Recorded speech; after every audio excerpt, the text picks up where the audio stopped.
ایک بادشاہ تھا. بادشاہ جو ہوتے تھے ان کے اپنے اپنے مزاج ہوتے تھے. اس بادشاہ نے 4 5 6 کتے رکھے ہوئے تھے اور کتے بڑے بڑے کتے تھے اور بڑے وہ خونخوار کتے تھے, چیر پھاڑ کھا جاتے تھے, شیر جتنے ان کے قد تھے.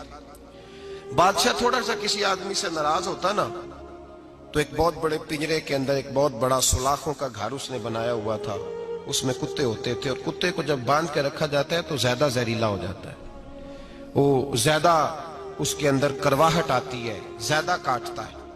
اس نے قید کیے ہوئے تھے. کتے تو بڑے زہریلے تھے.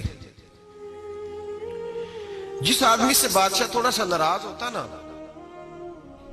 تو وہ کتے کے آگے اس آدمی کو ڈالتا, کتے اس کو چیر پھاڑ کے کھا جاتے. یہ سزا تھی, لوگوں کو پتا تھا. بادشاہ کے وزیر نے بڑی خدمت کی بادشاہ کی, 35 سال تک نوکری کی. لیکن ہر سورج نے غروب تو ہونا ہی ہوتا ہے نا, ہر چاند نے ڈھلنا بھی ہوتا ہے.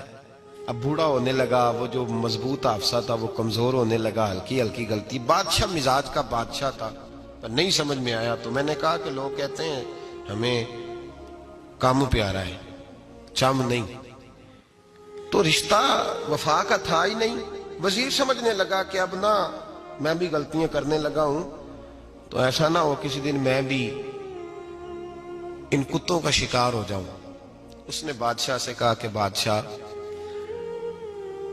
مجھے آہستہ آہستہ معذرت کرنے لگا, قدم ہٹانے لگا کہ مجھے چھٹی دے دی جائے, اب میں بوڑھا ہو گیا ہوں. لیکن اس نے کہا نہیں نہیں, جب تک میری طبیعت نہیں مانتی تم نہیں جا سکتے. مطلق العنان لوگ تھے. وزیر خاموش ہو گیا, پریشان رہنے لگا. غلطی ہو گئی ہے تو پھینک دے گا. ایک تجویز اس کے ذہن میں آئی. وہ جو پنجرے, کتوں کے پنجرے پر محافظ بیٹھا تھا نا, جو ان کو کھانا ڈالتا تھا, روٹی ڈالتا تھا, گوشت دیتا تھا, اس کو ایک دن کہنے لگا یار تیری ڈیوٹی ہے سارا دن کتوں کو کھانا دینے کی, گوشت دینے کی, تو 2 4 دن ڈیوٹی مجھے نہیں دیتا؟ کہ تو لے لے, میں تو پہلے پریشان ہوں, سارا دن ان کی دیکھ بھال کرتا ہوں. اس نے کچھ تھوڑا سا گوشت لیا, پنجرے کے باہر کھڑے ہو کے کتوں کو ڈالا. اگلے دن تھوڑی روٹیاں لے آیا, کتوں کو ڈالی. 2 4 دن, ہفتہ, مہینہ, سال بھر, جتنا اس کو موقع ملا وہ دن بھر خدمت کرتا. بس وقت ایک دن آ گیا, بادشاہ کو کوئی بات اچھی نہ لگی. اس نے کہا اس بڈھے کو اٹھاؤ اور ڈالو کتوں کے پنجرے میں. ساری زندگی یہاں رہا, اسے ابھی تک نہیں پتا چلا میرے مزاج کا. جب اٹھا کے پنجرے میں ڈالا نا تو بجائے اس کے کہ کتے اسے کاٹ کھاتے, وہ اس کے پیر چومنے لگے. وہ پیر چومنے لگے, ہاتھ چومنے لگے, چاٹنے لگے.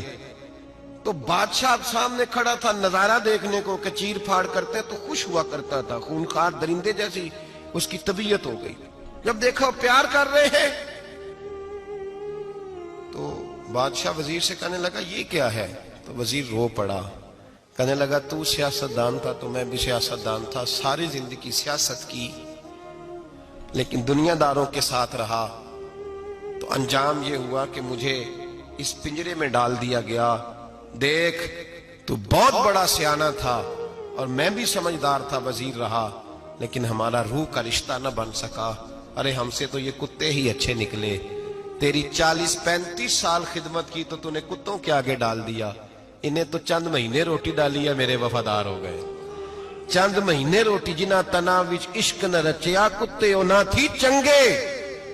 جنہ تنا وچ عشق نہ رچیا کتے او نہ تھی چنگے. مالک دے کر راکھی کر دے صابر بھوکے ننگے. اور بابا بلے شاہ صاحب فرماتے ہیں تو راتی جاگے تے شیخ صدا میں, راتی جاگ دے کتے تے تیتھوں اتے مالک دا در مول نہ چھڑ دے. پاویں مارو 100 جتے تے تیتھوں اتے رکھا سکھا کھا. دنے جار رکھاں وچ ستے تیتھوں اتے ایک برکی دا قدر پچھانن. پاویں مالک ہون ستے, ایک برکی دا اوپر کھڑے ہو کے کام نہیں کرانا پڑتا کہ میں کھڑا رہوں گا تو کام صحیح ہوگا, جاؤں گا تو نہ. ایک برکی دا قدر پچھانن پاویں مالک ہون ستے. پھر اپنے آپ کو مخاطب کیا, کہنے لگے اٹھ بلیا, چل یار منا لے نہیں تے بازی لے گئے نہیں.